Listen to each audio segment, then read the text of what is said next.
যশোরের বেনাপোল স্থলবন্দর থেকে দূরপাল্লার সব পরিবহন বন্ধ থাকায় চরম দুর্ভোগে পড়েছেন ভারত ফেরত কয়েক হাজার যাত্রী। যাত্রীদের চেকপোস্টে না নিতে দিয়ে গভীর রাতে পৌর বাস টার্মিনাল থামতে বাধ্য করার অভিযোগে এ সিদ্ধান্ত নেয় মালিক সমিতি। যানজট নিরসনে এক সপ্তাহ আগে যশোর জেলা প্রশাসনের সঙ্গে পরিবহন কর্মকর্তাদের বৈঠক হয়। সেখানে সিদ্ধান্ত হয় বেনাপোল চেকপোস্ট এবং বেনাপোল বাজার থেকে দূরপাল্লার সব বাস নতুন নির্মিত পৌর বাস টার্মিনাল থেকে ছাড়তে হবে। আর ঢাকা থেকে রাতে ছেড়ে আসা বাসগুলোর যাত্রীদের ভোরে বেনাপোল চেকপোস্টে নামিয়ে টার্মিনালে চলে যাবে। কিন্তু গত শুক্রবার রাত ৩টার দিকে দেশের বিভিন্ন এলাকা থেকে আসা যাত্রীদের টার্মিনালে জোর করে নামিয়ে দেওয়া হয়। এতে যাত্রীরা হয়রানির শিকার হন বলে দাবি করেন মালিক সমিতির নেতারা। এ কারণেই বন্ধ রাখা হয় বাস চলাচল। নেমে দেখলাম যে এখানে গাড়ি নাই, সব কাউন্টার বন্ধ। এখন আমরা সাধারণ যারা যাত্রী আছি আমরা খুব ভোগান্তিতে পড়ে গেছি। দেশে তো ভোগান্তি, বাবা বলতে পারে না, কোনো গাড়ি নাই, কি অবস্থা, অনেক খারাপ অবস্থা। ওই জায়গাটা আসলে আমাদের জন্য সব অনেক সেফ না, আমাদের জন্য সেফ আর আমাদের জন্য এটাই বেস্ট। আমরা চাইবো যে স্ট্যান্ডটা এখানে থাক। সেখানকার আরো খবর জানাতে আমাদের সাথে যুক্ত হয়েছেন সহকর্মী মুসলিম উদ্দিন পাপ্পু। পাপ্পু, বাস মালিকদের সাথে প্রশাসনের কেউ কি এখন পর্যন্ত যোগাযোগ করেছেন কিনা সেটি জানাবেন, এবং বিষয়টির সমাধান নিয়ে দুপক্ষ আসলে কি ধরনের বক্তব্য দিচ্ছে?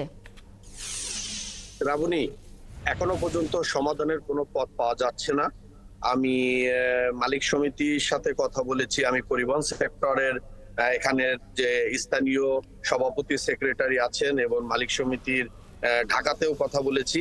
তারা এখনো পর্যন্ত কোনো সমাধানের কোনো সুরাহা পাওয়া যাচ্ছে না। আর জেলা প্রশাসকের তরফ থেকেও কোনো এখনো পর্যন্ত কথা আসেনি, কোনো পরামর্শ দেওয়া হয়নি। সবকিছু মিলিয়ে এবং এখানে সব আপনার পরিবহন সেক্টরটা আসলে বন্ধ থাকার কারণে পাসপোর্ট যাত্রীদের যাতায়াত করার খুবই একটি সমস্যা হচ্ছে। এখানে স্থানীয়ভাবে সবার একই চাওয়া পাওয়া যে টার্মিনালটি বেনাপোল পৌর টার্মিনালটি আসলে বেনাপোলের একটি গৌরব অবস্থায় আছেন এবং এখানে ব্যবসায়িক মহল, এটা ব্যবসায়িক মহল বেনাপোল স্থল বন্দর। তবে আপনাকে আমি আবারও বলি, যানজটে আসলে বড় বাস আপনার পরিবহন অথবা লোকাল বাসে বাজারে কোনো যানজট হচ্ছে না।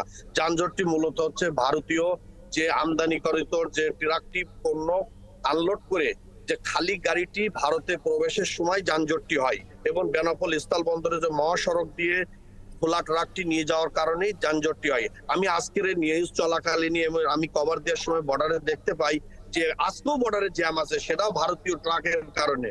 যেহেতু পরিবহন ধর্মঘট করেছে, চালিত পরিবহন বর্ডারে দেখা যায়নি। সবকিছু মিলিয়ে এবং এখানে ট্রান্সপোর্ট অ্যাসোসিয়েশনের সহসভাপতি আতিকুজ্জামান সনির সাথে কথা বলেছি।